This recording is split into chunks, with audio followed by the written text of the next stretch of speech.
County probation officials say the whereabouts of nearly 2,000 potentially high-risk probationers in Los Angeles County is unknown.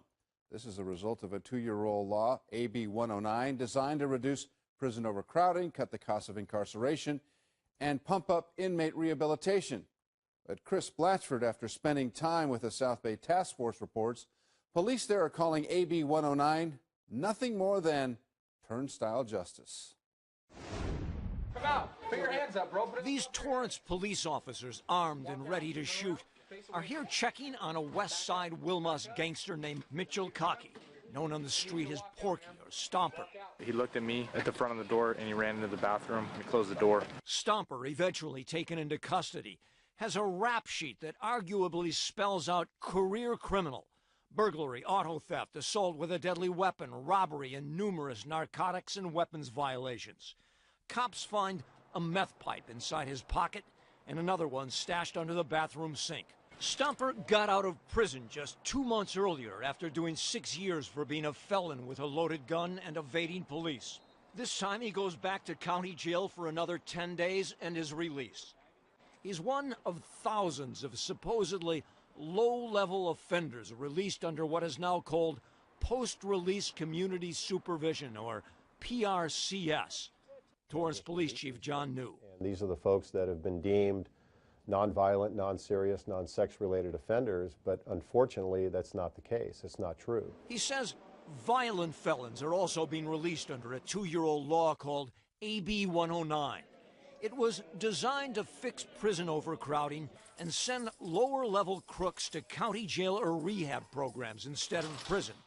There is no parole for PRCS inmates. They're released to the supervision of county probation officers. As a result, Chief New says too many crooks who should be in jail are now out on the streets committing more crimes, beating the system.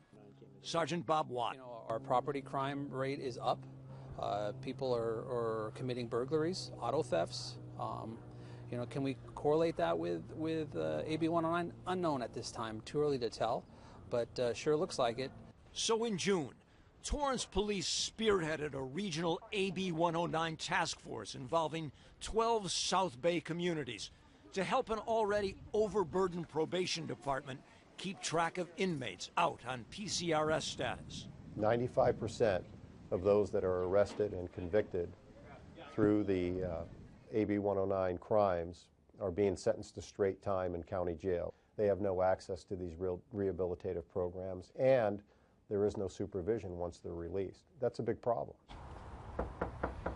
Here, task force officers call on a North Side Redondo gang member nicknamed Dino, who has prior convictions for burglary and weapons violations.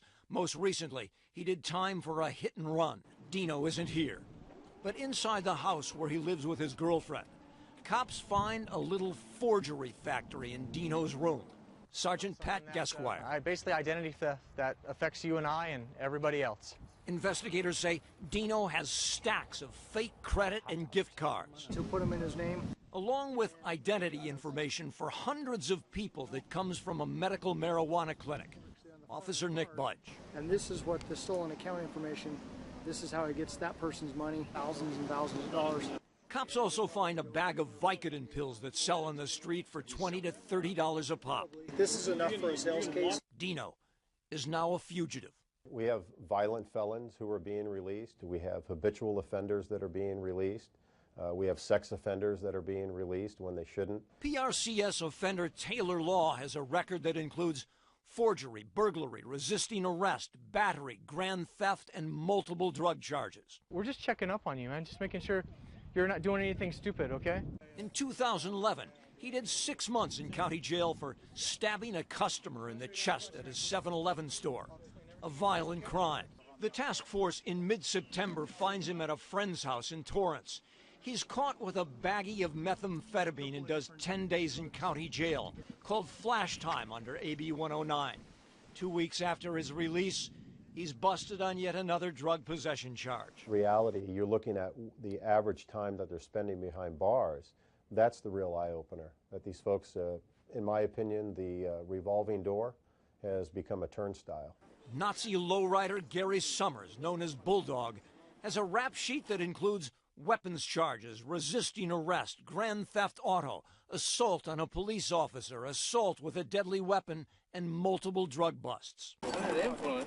During this PRCS check in October, Bulldog is arrested for being under the influence of drugs and possessing narcotics needles. He has no business being out here. He's another PRCS failure. Bulldog is set for release this week after 45 days in county jail.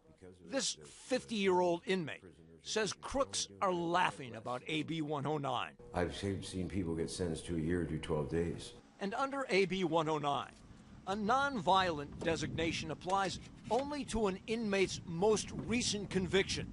A PCRS can have violent crimes in his background and still get out early. Let's say we got somebody that robs and hurts people and rapes. He's in there for getting caught up in something little. He's going to be out in 36 days on a year, back at business as usual. Also under AB 109, 500 state crimes have been reclassified as non-prison cases. And Chief New says, what do you tell a victim whose house or business was broken into? Is it enough to say an arrest was made, and then 2 months later, the same suspect is out doing it again to somebody else? Chris Blatchford, Fox 11 News.